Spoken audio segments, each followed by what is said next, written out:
que liberta nós teremos, unidos pela palavra, compulsando cada do Espírito, ó Senhor, vem nos encher, faz-nos unidos pela palavra, nós faremos grandes maravilhas ao descer o teu poder, faz-nos unidos pela palavra.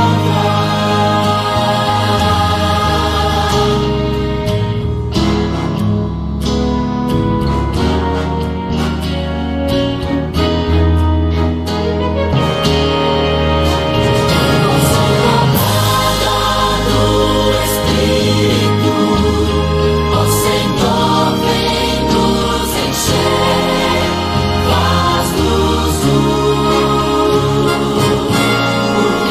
pela palavra, nós faremos grandes maravilhas ao descer o teu poder, faz-nos unidos pela palavra.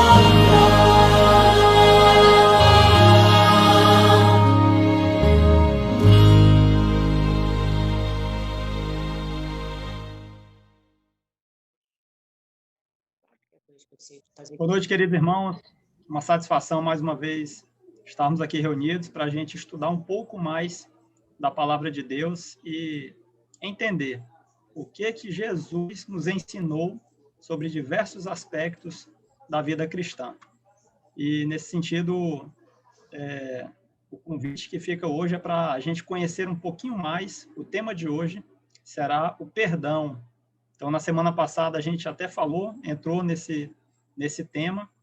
O Adeilton, né? Adeilton não está aqui agora, não entrou ainda, mas ele deu até um testemunho próprio relativo ao perdão, e hoje a gente vai entender um pouquinho mais sobre a questão do perdão. Eu agradeço aqui a presença da Nilda. Eu não a conheço, Nilda, seja bem-vinda. A Regina também. E as pessoas aqui de sempre, né? O professor Sérgio se batizou comigo, viu, Wagner?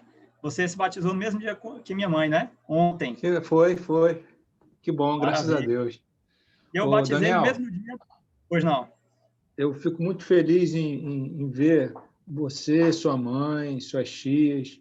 Olha, isso é até um testemunho vivo de Jesus Cristo, porque é bem difícil ver uma família assim reunida para estudar a palavra do Senhor. Parabéns, que Deus abençoe a todos. É o poder de Deus. Amém, irmão. Obrigado. É o poder de Deus. E o Sérgio, viu, Wagner? Obrigado, Sérgio. E o Sérgio, a gente se batizou no mesmo dia. E detalhe, na mesma igreja, né, Sérgio? É verdade, é verdade. É um prazer muito grande aqui, nós estarmos juntos nessa caminhada rumo às mansões celestiais. Deus e fica aqui também meu agradecimento. Obrigado, Sérgio. Fica meu agradecimento aqui também à presença da minha tia Hilda, também da tia Fátima ali, já com enfeitado ali de Natal, viu? Muito bem, tia. E também enfim, minha mãezinha aqui, que se batizou agora. E a dona Eneida. A dona Eneida, aqui, com seu Galaxy A20, viu, dona Eneida? Mais uma vez, seja muito bem-vinda. Tem a Regina e aqui é outra pessoa que eu não sei. Sala 8º ano. Eu até pensei que era você, viu, Sérgio? Você que é professor. Mas show de bola. Gente, eu vou, então, iniciar aqui agora. Ah, perfeito. É o nosso professor. Gente, então, feita essa introdução aqui, eu vou compartilhar a minha tela da apresentação e vou pedir que fiquem atentos e, se houver qualquer questionamento, dúvida, quiserem contribuir, é só falar. Ok? Bom, então, nosso estudo se baseia nos ensinos de Jesus e, como eu falei inicialmente, a gente vai entender o que Jesus ensinou sobre o perdão. E todos nós, eu creio, né? Todos nós já passamos por situações onde fizemos coisas erradas, né? Até porque, desde quando o pecado entrou no mundo, nós estamos fadados a cometer erros. E, em razão disso, nos deparamos numa situação onde necessitamos, muitas vezes, pedir perdão. E, nesse contexto, muitas vezes, também nós somos instados, né, a conceder o perdão. E nós vamos entender um pouco melhor essa dinâmica no dia de hoje. E essa é a pergunta inicial. Em que situação se encontra o ser humano? A gente já falou sobre a salvação, já falamos sobre a santificação, e essa pergunta, creio que todos já sabem responder. Mas lá em Romanos 3:10 e também 3:23, deixa isso bem claro. Olha o que está em Romanos 3:10. Como está escrito, não há justo nenhum sequer. Quando a gente estudou a salvação, a gente viu isso, a questão do pecado original, onde nós não somos justos. Infelizmente, a nossa natureza, nós já nascemos ali propensos ao pecado. Em Romanos 3, agora no verso 23, a gente vê que todos pecaram e todos carecem da glória de Deus. Então, essa é a nossa situação como seres humanos carnais hoje. E nossa luta, né, e a luta do cristão é essa. É esse conflito entre as forças do bem e as forças do mal, que nos levam ao pecado, as forças do mal, e a gente, nessa caminhada cristã, buscar realmente a glória de Deus. A gente já estudou lá na santificação, né? Que a salvação, ela tem no passado, tem no presente, que é o processo de santificação, e a santificação no futuro, a salvação no futuro, que é o juízo, conforme a gente também já estudou. E é somente lá que nós seremos revestidos de glória, quando nós formos glorificados e realmente o pecado for totalmente extirpado. Aí muitos ficam, às vezes, na dúvida, então eu não tenho como me salvar, porque já que eu sou pecador e eu não consigo me eximir totalmente do pecado, é uma coisa que vai acontecer, eu vou pecar, então eu estou fadado ao fracasso, fadado à perdição. Mas a gente vai ver pelas passagens aqui, de acordo com a Bíblia, que nós temos sempre o perdão, desde que atendamos algumas exigências, digamos assim. E aí, o próprio Davi, né, tem aquele verso que fala que Deus estava com Davi, o coração de Davi estava com Deus. Apesar disso, ele pecou. E a gente sabe que Davi, embora fosse ungido por Deus, ele pecou de maneira muito grave, né? Embora também nós saibamos que não existe pecado pequeno e pecado grande, tudo é pecado. Mas o que Davi fez foi muito grave. Não vamos entrar aqui na história de Davi, mas olha o que ele, no Salmo 32, ele falou: bem-aventurado aquele cuja iniquidade é perdoada, cujo pecado é coberto. Ou seja, feliz, né? Bem-aventurado significa feliz. Feliz aquele cuja iniquidade, ou seja, cujo pecado, as atitudes ruins, é perdoado. Cujo pecado ele é coberto. No verso 5, confessei-te o meu pecado, e a minha iniquidade não mais ocultei. Olha esse início desse verso, como ele é importante. Confessei o meu pecado, e a minha iniquidade, ou seja, minhas más práticas, não mais ocultei. E ele disse, confessarei ao Senhor as minhas transgressões, e tu perdoaste a iniquidade do meu pecado. E quem pode perdoar os pecados? Somente quem? A gente viu que Davi estava ali falando com Deus, né? O salmo dele dirigido a Deus. E será que outras pessoas podem perdoar pecado ou somente Deus, como via de regra nós já entendemos? Porém, aqui no Salmo 130, no verso 4, está dito, contigo, porém, está o perdão, para que te temam. Aqui ele está se referindo a Deus. Então, com Deus está o perdão. Em Marcos 2,7, também indica quem é o dono, digamos assim, da capacidade de perdoar. Olha o que ele fala. Por que fala ele deste modo? Isto é blasfêmia. Quem pode perdoar pecados, senão um, que é Deus? O interessante é que o contexto dessa passagem, acho que vocês devem lembrar, é que Jesus, ele está ali no início do seu ministério, e ele está praticando, fazendo as curas, e a gente sabe que as curas que Jesus fazia não era com o único objetivo de tornar o paralítico voltar a andar, o cego a ver. Até a gente sabe da história de Bartimeu, que uma pessoa perguntou para Jesus, Bartimeu, ele é cego assim, quem pecou? Foi seu pai?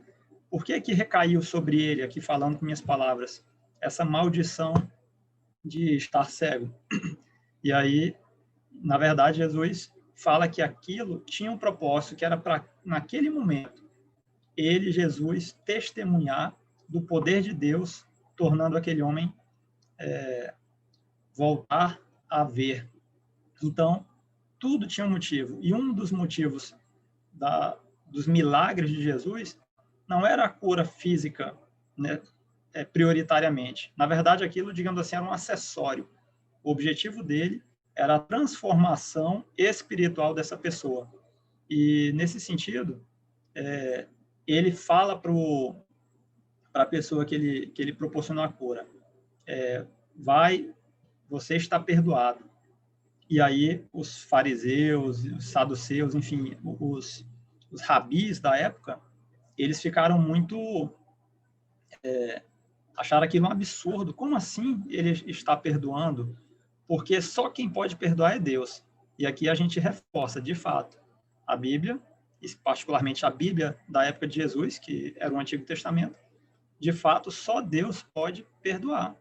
Acontece que eles não perceberam que Jesus é Deus. Como diz lá em João capítulo 1, Jesus veio para os que eram seus e os seus não receberam. Os próprios hebreus, os israelitas, não receberam a Jesus. E por isso eles não entenderam que quando Jesus concedeu o perdão dos pecados daquela pessoa, na verdade, ele, em sendo Deus, tinha poder para tal. E aqui a gente vê, essa cena ilustra que muitas pessoas acreditam que existem seres humanos, que são intercessores ou mediadores. E aqui eu reforço mais uma vez, não é uma crítica a qualquer outra interpretação religiosa, outra denominação, outra forma de enxergar o cristianismo, mas nos atendo à Bíblia. O que a Bíblia nos fala sobre quem pode dar o perdão, sobre quem intermedia nós e Deus? E eu, inicialmente, fui católico, não praticante, nada praticante, para falar a verdade. E eu lembro que eu me confessei ao padre 2 vezes. No dia do catecismo, que aí você, primeira vez ali, recebe a hóstia, aí logo depois a gente vai lá e confessar os pecados. E aí teve uma segunda oportunidade também, que eu confessei os pecados ali para o padre. Por quê? Porque eu não tinha o conhecimento bíblico. Hoje, conhecendo a Bíblia, a gente percebe que não é a seres humanos que nós devemos confessar. E a gente vai ver as passagens bíblicas aqui que respaldam esse nosso pensamento. Somente Jesus, ele é o nosso advogado no santuário celestial. Isso é um fato. Existem várias passagens bíblicas que que mostram isso, né? Hebreus, quando trata principalmente do santuário, que é um tema muito importante, mostra que Jesus, ele é realmente o nosso advogado. Bom, só Jesus perdoa ou o ser humano também pode perdoar? Aí aqui a gente entra num momento importante. A gente viu que só Deus perdoa, não é isso? Porém, existem algumas nuances importantes de considerarmos, porque o perdão é mediante uma ofensa, um pecado que a gente eventualmente cometeu. E aí, aqui eu reforço, né, a questão do Espírito Santo. A gente sabe que o Espírito Santo é que nos convence do pecado. Então, lá, por exemplo, quando Davi confessou a Deus o seu pecado, o primeiro processo que ele passou foi a influência do Espírito Santo, deixando bem claro para ele que aquilo de fato era ruim, era um pecado, que ele teve uma má prática. E aí, quando ele é convencido da sua atitude, aí necessariamente ele se arrepende, porque ele percebe, o Espírito Santo convenceu ele daquela prática incorreta. E aí ele se arrepende. E a partir desse ponto, ele entra em contrição, seu coração fica contrito e confessa a Deus os seus pecados, suas iniquidades. Esse é um ponto que eu chamo de uma relação vertical entre nós e Deus. E em João 20, 23, Efésios 4, 32, a gente vai ver uma pequena nuance relativa ao perdão. João 20, 23, diz assim, se de alguns perdoardes os pecados, são-lhes perdoados. Se lhes retiverdes, são retidos. Então eu também posso conceder pecado. Aqui está dizendo, né? Se de alguns eu perdoar os pecados, os meus também são perdoados. Se eu retiver, os meus também vão ser retidos. Opa, então quer dizer que não é só Deus que perdoa? E esse é o ponto. A gente tem eu visualizo aqui, eu gosto muito de matemática, viu, professor Sérgio? Eu não recordo qual é a sua área, mas eu gosto muito de matemática, física, eu fui um cara das exatas, até cursei, fiz curso de exatas, engenharia elétrica, ciência da computação, mas eu vejo aqui um plano cartesiano, né? Você tem o eixo das abscissas e das ordenadas, ou seja, você tem o vertical e o horizontal. A minha relação com Deus está na vertical. E quando eu cometo qualquer pecado, inclusive os pecados diretamente contra Deus, vamos chamar assim, eu preciso pedir perdão a Ele. Aí, em síntese, quais são esses pecados? Ora, os 10 mandamentos, eles são o espelho, né? É o que vai nos mostrar a sujeira que eventualmente está em nós. É a nossa referência, é o parâmetro. E os 10 mandamentos, vocês devem recordar que eles basicamente estão divididos em 2 tipos, que Jesus muito bem resumiu. Vocês devem lembrar, né? Inclusive, algumas pessoas falam assim, não, Jesus mudou o Antigo Testamento, aquela lei de Moisés, ela não é mais útil, porque ele falou amar a Deus sobre todas as coisas e amar ao próximo como a si mesmo. Esses são os grandes mandamentos. E, de fato, sim, é verdade. Mas o que ele fez, na verdade, quando ele veio aqui, ele esclareceu melhor as verdades do Antigo Testamento. E ele tornou de uma assimilação mais fácil. E nesse sentido, quando ele fala isso, né, amar a Deus sobre todas as coisas, ele está se referindo a quê? Aos 4 primeiros mandamentos, porque são os mandamentos que dizem respeito a Deus. Então, você tem lá o primeiro mandamento, que é não terás outros deuses, o segundo mandamento, que é não cultuar imagens, a idolatria, o terceiro mandamento, não proferir o nome de Deus em vão, e o quarto mandamento, que diz respeito diretamente à parte de adoração, reconhecendo Deus como o Criador dos céus, da terra, de tudo que neles há, e também em nós, que é a guarda de um dia, santificar, ou seja, separar um dia para dedicar a Deus. Então, esses 4 mandamentos que Jesus resumiu em um só, amar a Deus sobre todas as coisas. Se você praticar esses 4 mandamentos de forma sincera, com fé, no seu coração, você vai estar amando a Deus. E existe os outros 6 mandamentos, do 5 ao 10. Amar ao próximo como a si próprio. Então, se vocês observarem, lá em Êxodo 20, né, onde tem a lista dos mandamentos, e aí você vai ver que lá vai estar como é que é? Honrar pai e mãe, não matar, não roubar, não dar falso testemunho, não cobiçar. Tudo isso são relações interpessoais entre ser humano com ser humano. Ou seja, o meu pecado, o meu erro, ele pode ser exclusivamente para com Deus, quando eu deixo de obedecer os 4 primeiros mandamentos, ou, digamos assim, as suas vertentes, né?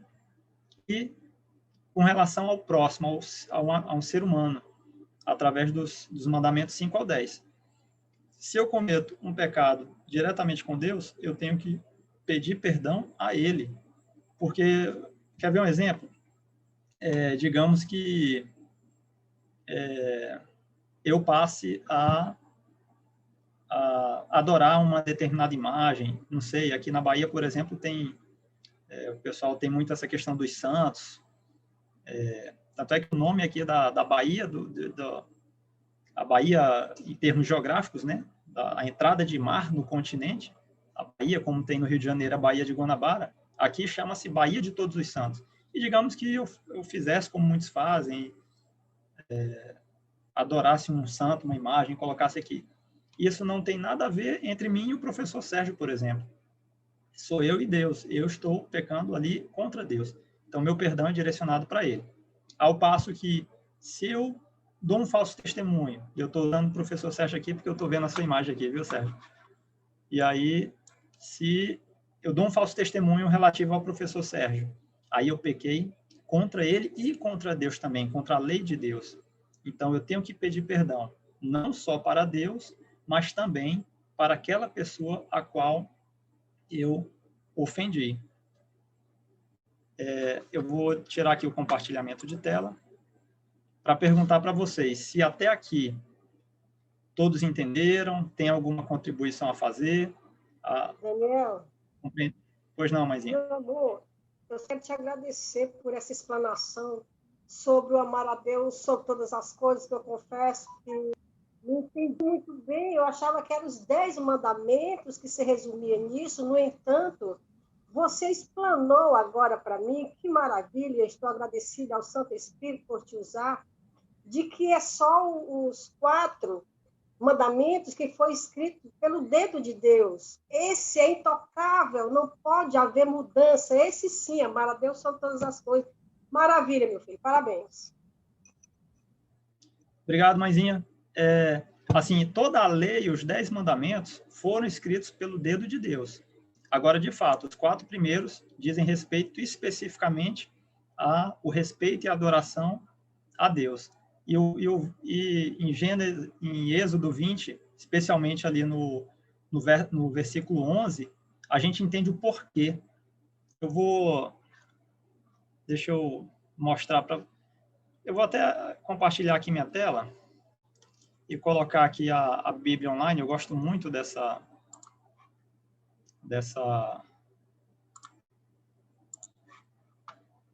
versão. E aqui eu vou procurando, ó. Vamos lá colocar Êxodo 20. Vocês estão vendo aqui a tela, né? Aqui a gente vai ver os 10 mandamentos, começando basicamente aqui pelo verso 3. Não terás outros deuses diante de mim. Aí vai ver o segundo, não farás para ti imagem de escultura, e aqui ele mostra um pouco mais. Aí tem, aqui no verso... não tomarás o nome de Deus em vão, no verso 7, aqui o terceiro mandamento. E do 8 até o 11, que eu estou iluminando aqui, eu não sei se todos conseguem ver bem, a gente vai ter o 4º mandamento, que é: lembra-te do dia de sábado para o santificar. E por quê? E o verso 11, eu creio que ele dá uma justificativa, digamos assim, geral. Por que nós temos que render graças e dar glória a Deus?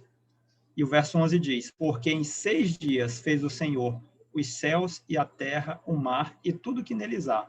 E ao sétimo dia descansou. Portanto, abençoou o Senhor o dia de sábado e o santificou. Então, até aqui, a gente vê, como eu já comentei, tudo são os mandamentos relativos a Deus. E a partir daqui do verso 12, honrar pai e mãe, não matarás, não adulterarás, não furtarás, não dirás falso testemunho e não cobiçar. A gente já até falou sobre essa questão, né, de que no catecismo, né, há umas mudanças aqui, né, em relação ao mandamento, separou não cobiçar a mulher e depois não cobiçar as outras coisas. Enfim, a gente percebe aqui que o 10º mandamento é não cobiçar, seja o próximo, seja a mulher, seja os bens dessa pessoa. Então, essa é a divisão dos mandamentos.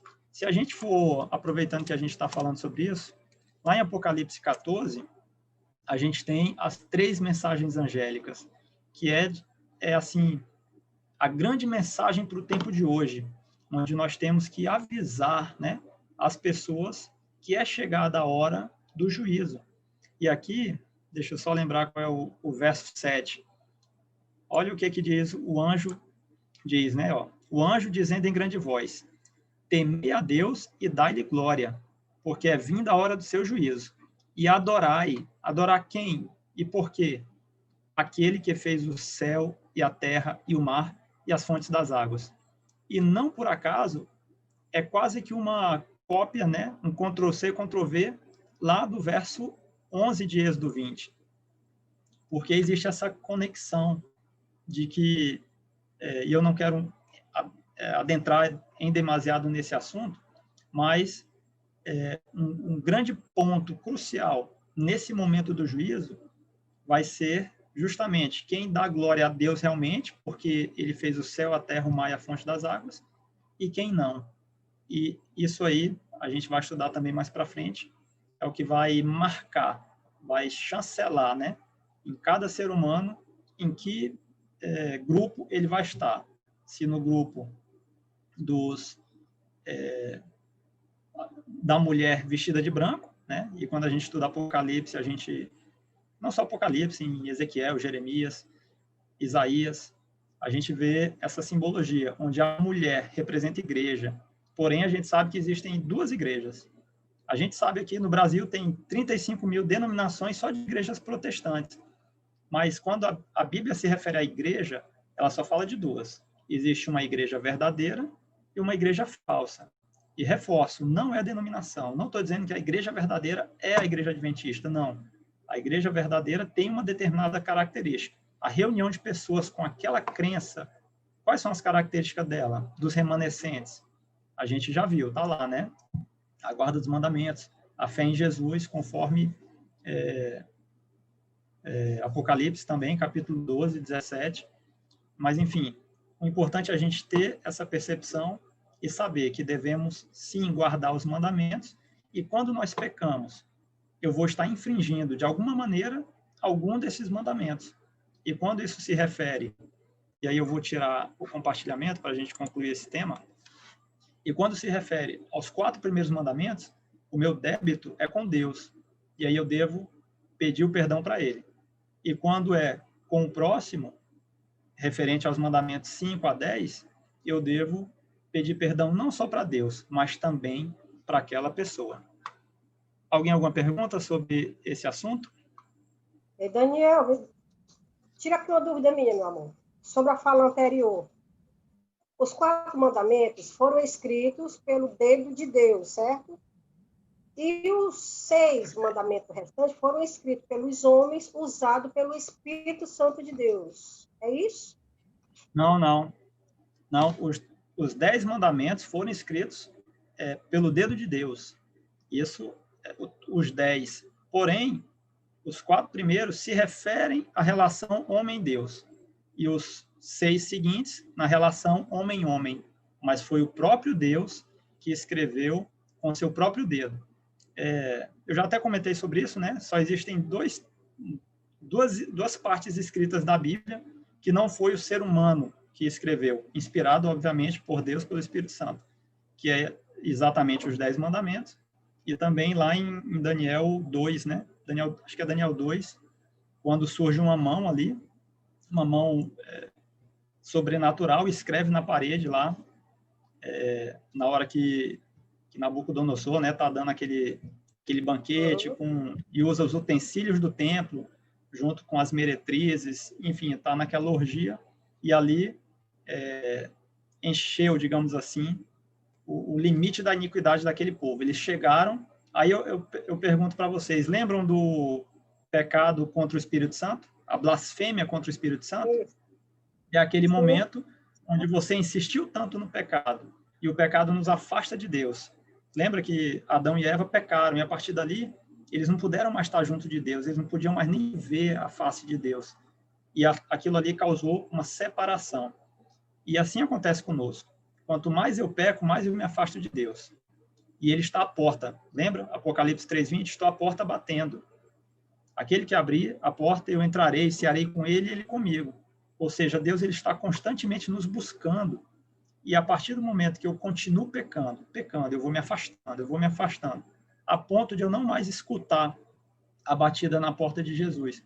Quando chega nesse nível de eu não mais ter sensibilidade, não mais ouvir o chamado de Deus, é quando você peca contra o Espírito Santo, blasfema contra o Espírito Santo.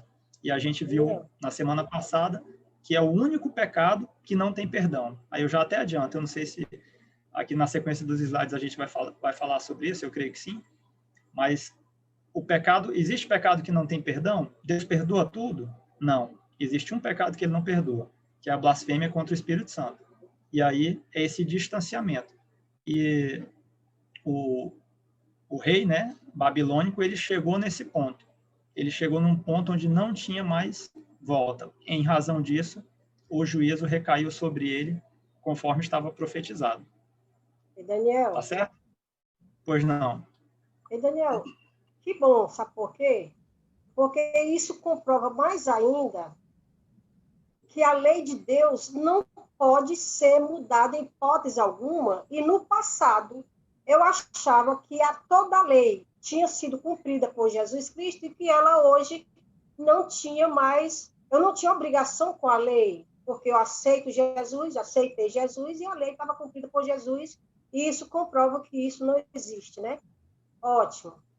Graças a Deus, a lei Perfeito. Continua até hoje, não se pode tocar nem mudar, tem que obedecer. É como está na Bíblia, né? Não, eu não vim para revogar ou abrogar, como está na Almeida Revista Atualizada. Eu vim para cumprir, né? Que não se modifique nenhum i, nenhum tio. E assim, mas isso quando a gente passa a estudar a Bíblia, fica tão nítido, né, para a gente, porque o inimigo, ele faz o que a gente chama de contrafação. Ou seja, Deus apresenta uma verdade. E o inimigo vai lá e distorce essa verdade, transforma ela numa mentira, travestida de verdade. E a gente falou, por exemplo, do próprio pecado da Eva, quando Deus falou, podeis comer de todas as árvores, mas da árvore do bem e do mal não comerás. Se dela comerdes, morrerás. E aí, Satanás foi lá e convenceu Eva de que não, pode comer dessa árvore, na verdade, ela vai te dar o conhecimento do bem e do mal. E nesse ponto ele não mentiu. Aquela árvore permitiu ela conhecer o bem e o mal? Permitiu. Porque antes ela só conhecia o bem, só conhecia Deus, só conhecia amor. Mas a partir do momento que ela comeu aquela fruta, aí eles perceberam o mal. Lembra que Adão e Eva, mas eu estou nu, Deus chama, né? Adão, Adão, onde você está? Ele fala, não, eu me escondi aqui atrás porque eu estou nu. Como que ele sabia que ele estava nu? Porque ele começou a enxergar o mal. Então, Satanás, ele não mentiu nessa parte. Porém, ele mentiu quando ele falou, certamente não morrereis. Pode comer, tranquilo, você vai ficar semelhante a Deus. E lembra que a gente falou sobre essa questão do pecado e a semelhança? Deus nos criou a imagem e semelhança dele. Ela já era a imagem e semelhança de Deus. E quando o inimigo vai lá e engana Eva, diz que ela ia conhecer o bem e o mal, verdade. Mas quando diz que ela não morreria, é falso. E quando ele disse, Deus não quer que você coma porque você vai ser igual a ele. Mentira também. Na verdade, quando ela comeu e teve contato com o pecado e o mal entrou na vida dela, ela se tornou semelhante a quem a partir daquele momento? Ao próprio inimigo.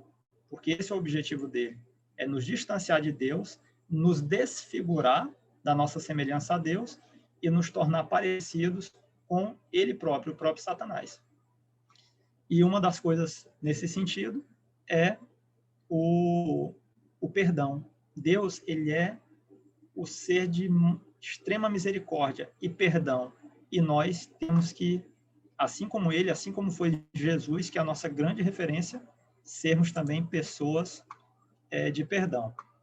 E aí eu continuo aqui a apresentação, onde a gente vê a passagem em Efésios 4:32, onde fala assim, ó: antes, sede uns para com os outros benignos, compassivos, perdoando-vos uns aos outros, como também Deus em Cristo vos perdoou. Olha como isso aqui é importante. Na semana passada, a gente até surgiu uma dúvida. Ah, mas alguém fez um pecado contra mim. Eu tenho que pedir perdão? Não, mas foi outra pessoa que começou, foi ela que fez primeiro.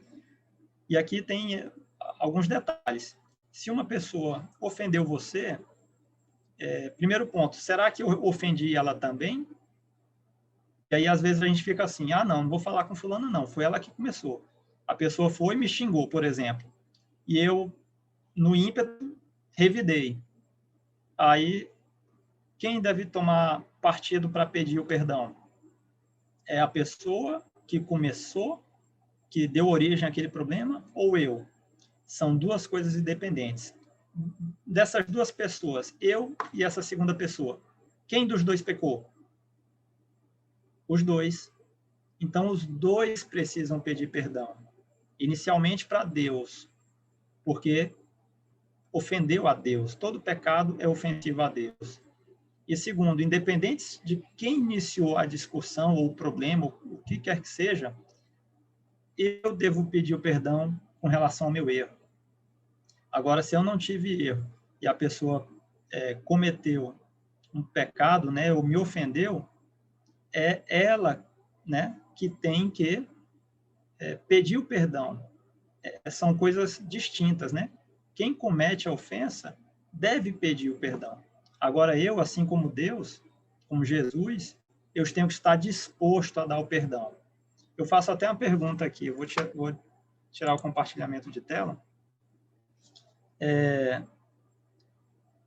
Deus e o homem teve uma cisão, uma separação, como a gente acabou de comentar, lá no Éden.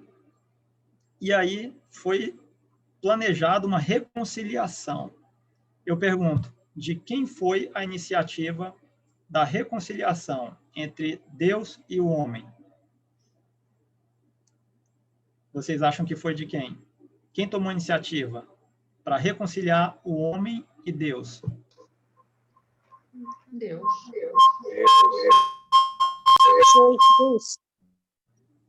Perfeito, foi Deus. E essa reconciliação, ela não foi fácil, porque para que houvesse a reconciliação entre Deus e o homem, ele próprio teve que morrer por nós. Então, imagina quando alguém no trânsito bate no seu carro. Normalmente a pessoa fica irada, né? Eu não sei se todos participaram dos momentos a sós com Cristo, mas aquele deu um exemplo ontem, né? Um garoto de 10 anos de idade joga uma pedra em você, aqui na sua cabeça e tal. E aí você se machuca, sai sangue e tudo. Quando você olha, é uma criança de 8, 9 anos. E como que você reage? Você fica nervoso, dá vontade de esganar a criança, né? Esse é um mal que habita em nós. E Deus? Será que nós, seres humanos, né, não fizemos pior para com Deus?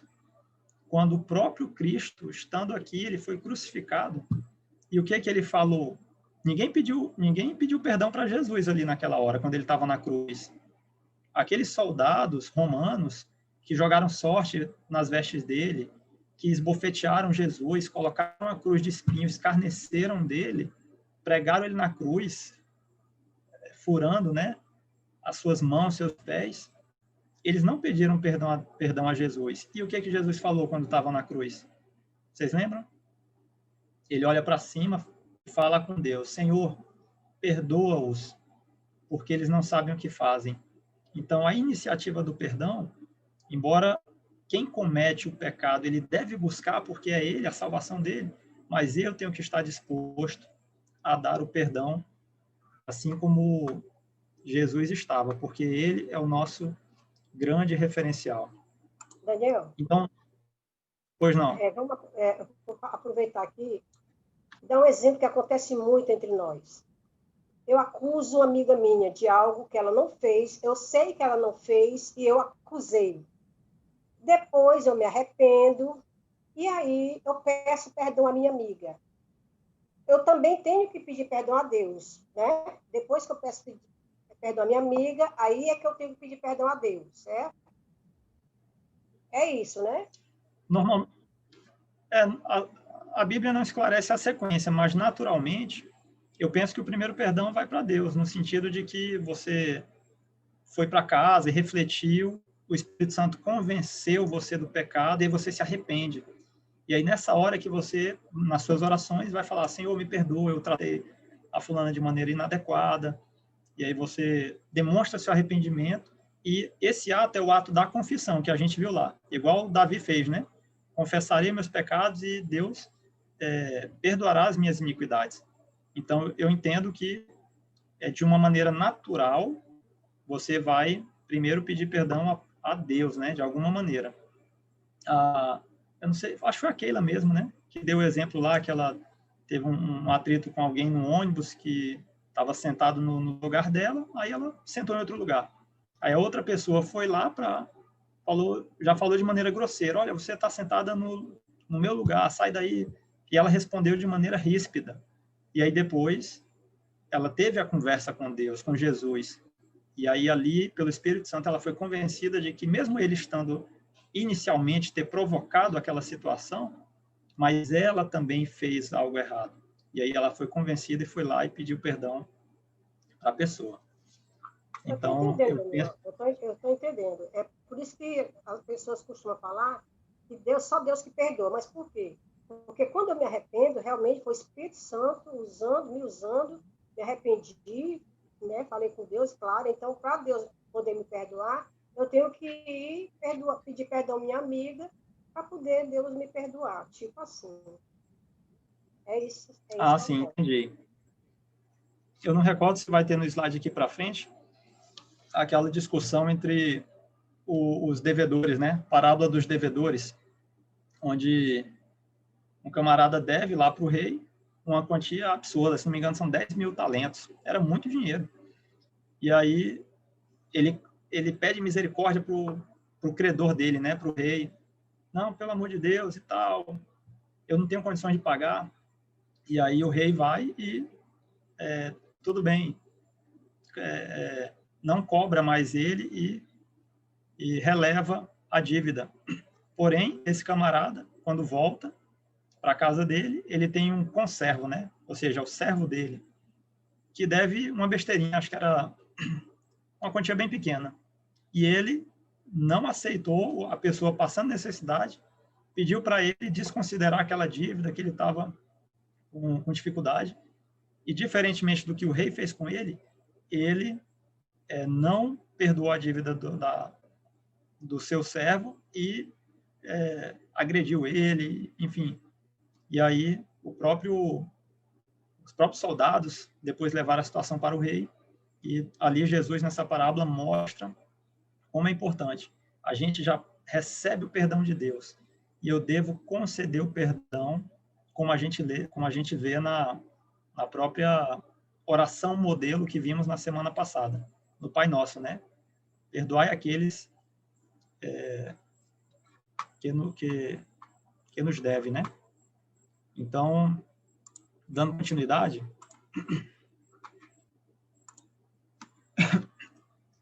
para a gente não estourar o tempo, o que é necessário, segundo a Bíblia, para se alcançar a remissão dos pecados? Em Atos 2:38, Pedro fala: arrependei-vos e cada um de vós seja batizado em nome de Jesus Cristo para a remissão dos vossos pecados, e recebereis o dom do... Aqui eu não está o restante. Mas aqui mostra onde o arrependimento é o início de tudo, e o Espírito Santo é quem nos convence do pecado e nos dá arrependimento, e que sejamos batizados. E aí o Wagner, minha mãe, estão de parabéns, que hoje vocês cumpriram essa etapa, ontem, né? Essa etapa tão importante, que é o batismo.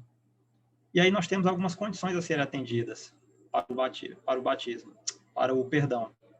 Primeiro, arrependei-vos, a gente já viu isso, e convertei-vos para serem cancelados os vossos pecados. Então, sem um verdadeiro arrependimento, você não está apto a receber o perdão de Deus. E depois de arrependido, o que eu tenho que fazer?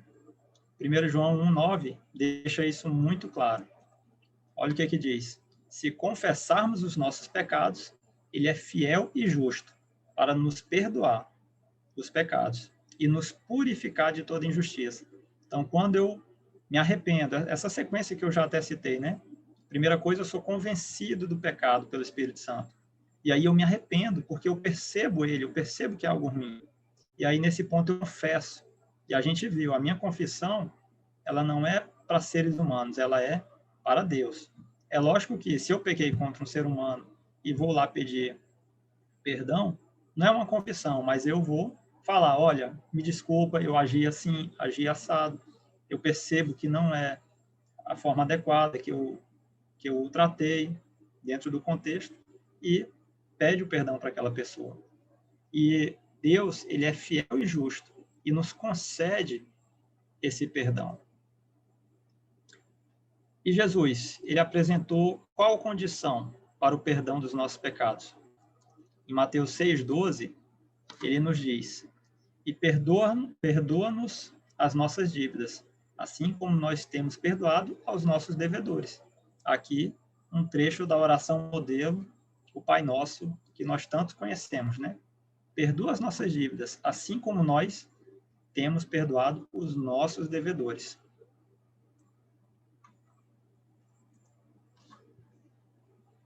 A gente pede perdão. E quantas vezes nós devemos perdoar se alguém me ofende? E aqui tem aquela passagem muito conhecida de Mateus 18, né? Pedro, aproximando-se de Jesus, fala, Senhor, até quantas vezes meu irmão pecará contra mim que eu lhe perdoe? Até 7 vezes? Isso é interessante porque a doutrina dos homens, né? A tradição dos rabis da época, dos fariseus, era que um determinado pecado que alguém cometia, uma ofensa que alguém cometia contra você, a pessoa concedia o perdão 3 vezes. Até 3 vezes concedia o perdão. Na 4ª vez, essa pessoa não tinha mais perdão. E aí, Pedro, até ali, querendo até aumentar, Senhor, quantas vezes eu tenho que perdoar então? Vamos dizer 7? E aí Jesus responde, não te digo que até 7 vezes, mas até 70 vezes 7. Aí alguém pergunta, então eu tenho que perdoar até 490 vezes? Não, aqui, na verdade, Jesus usou uma figura de linguagem que chama hipérbole, que é um exagero proposital para demonstrar que eu devo perdoar quantas vezes? Indefinidamente. Eu tenho sempre que perdoar aquela pessoa que pede o perdão. E aí eu faço referência de novo a Jesus na cruz, que diante de uma situação tão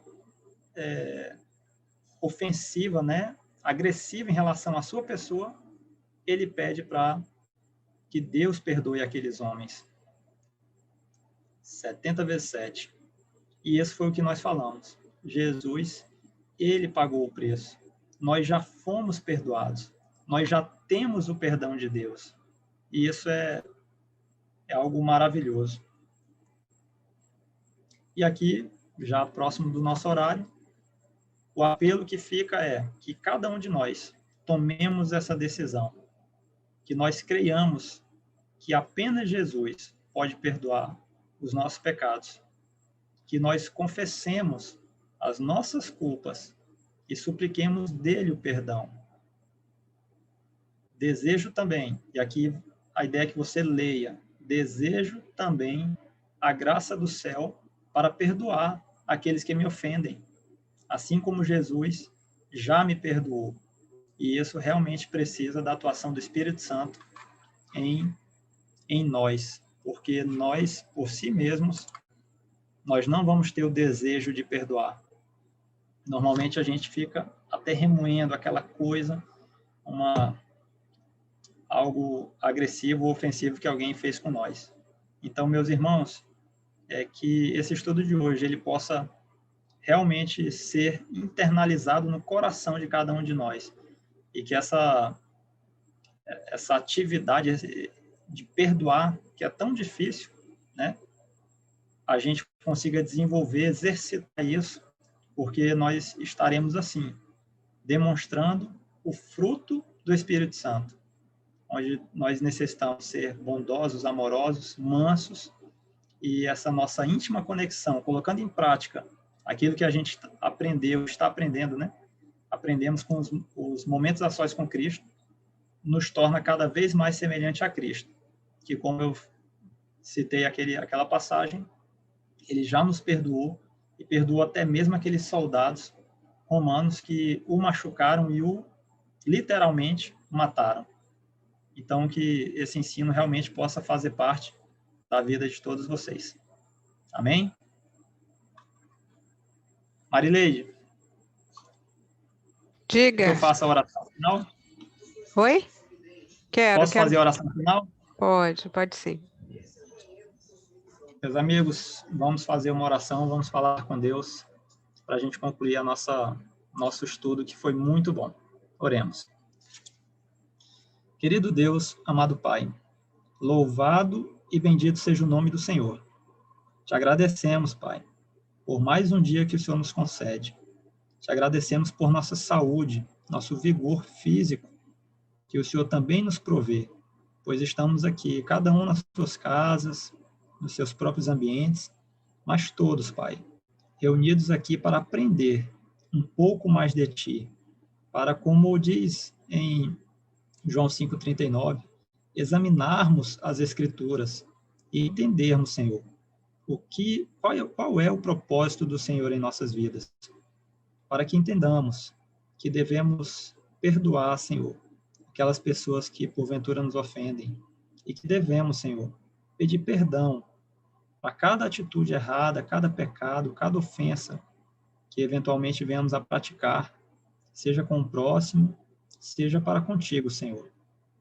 Então te pedimos que o teu Santo Espírito habite em nós, que ele nos convença do pecado, também da justiça e do juízo, e que ele nos conduza, Pai, a toda a verdade. Abençoa, Senhor, a cada uma das pessoas aqui presentes. Abençoa, Senhor, a minha sobrinha, Rossandinha, que está ali com minha mãe agora. Que o Senhor nos dê uma boa noite de descanso e que os teus santos anjos estejam ao nosso redor, nos protegendo e nos guardando. É tudo isso, Pai, que nós te pedimos e já agradecemos em nome e por amor de Cristo Jesus. Amém.